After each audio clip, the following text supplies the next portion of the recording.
All right, so 1.6, mathematical modeling and variation.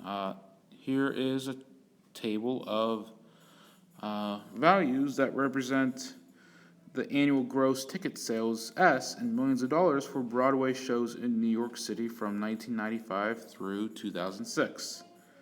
We're going to create a scatter plot using your graphic calculator. Keep in mind T is equal to 5 here. And the equation you get when using the linreg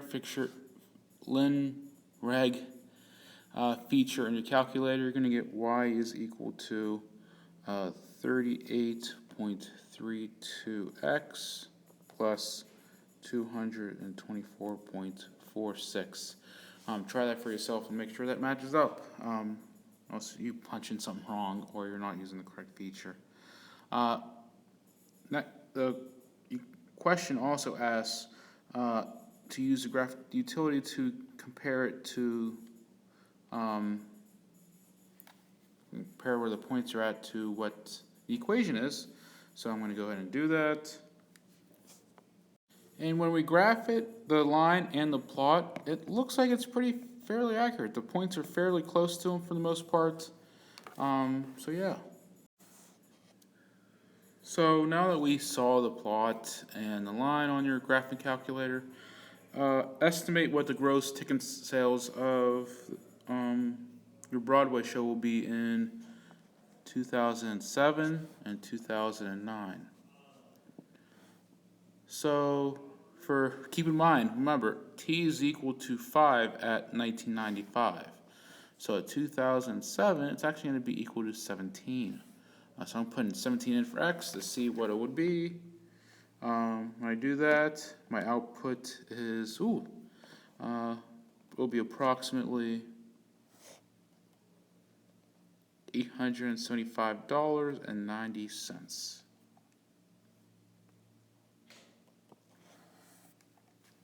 And then for 2009, if I put 19 in, it will skyrocket a little bit here. It'll be $952.54.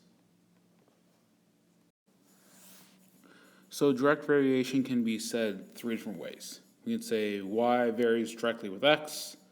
We can say y is directly proportional to x. And we can also say y equals kx for some non-zero constant k. An example of this could be this following table.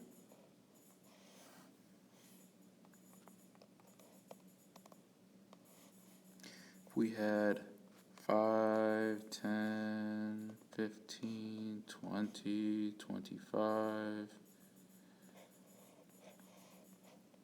and then you get negative 3.5, negative 7, negative 10.5, negative 14, and negative 17.5. So is this a direct variation problem? Is there a value that's going to be multiplied each time?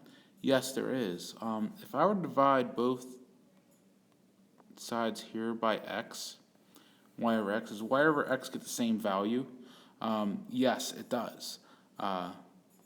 If you were to put this all in your calculator, negative 3.5 over 5, negative 7 over 10, negative 10 over 5, negative 10.5 over 15, etc., you're going to get the same output value. So therefore, this is in fact a direct variation. Y directly varies with x, and your k value would be k is equal to negative 0.7. So your equation for your direct variation will be y equals negative 0.7x. Okay, so direct variation as an nth power. So we can say 3 different ways again. Y varies directly as the nth power of x, n being any number as the exponent. Y is directly proportional to the nth power of x, and y equals k x to the nth power for some constant k. An example of this, let's say that we are just simply plotting points. Let's say I have y equals, I use a different color to kind of decipher between the two. Let's say we have y equals kx squared, and we need to plot the points for the k values. This k value, let's say k is equal to 1/2. So let's make a table here. So it'd be y equals 1/2 x squared, and we need to, the x values in this case, let's make it 2, 4, 6, 8. We simply plug them in, and 2 squared is 4, 4 times 1/2 is 2, 4 squared is 16, 16 times 2, 1/2 is 8.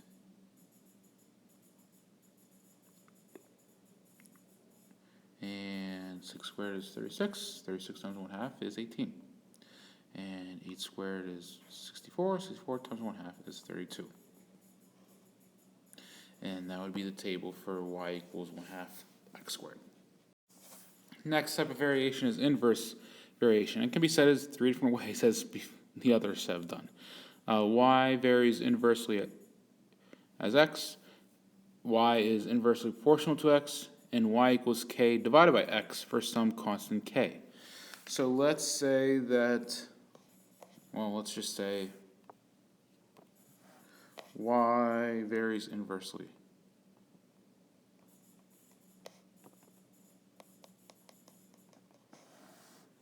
as x, and that y is equal to 3 when x is equal to 25. Find the k value. So we have all the information. Y is equal to 3, we don't know k, and isolate k. K is equal to 75. So therefore, your inverse variation is going to be y equals 75 over x as your solution. All right, so joint variation is when there's multiple direct variations in a case. In this case, let's say, 3 different ways of saying it. Z varies jointly as x and y. Z is jointly proportional to x and y. Z is equal to k xy for some non-zero constant k. So an example of this would be, let's say that f is jointly proportional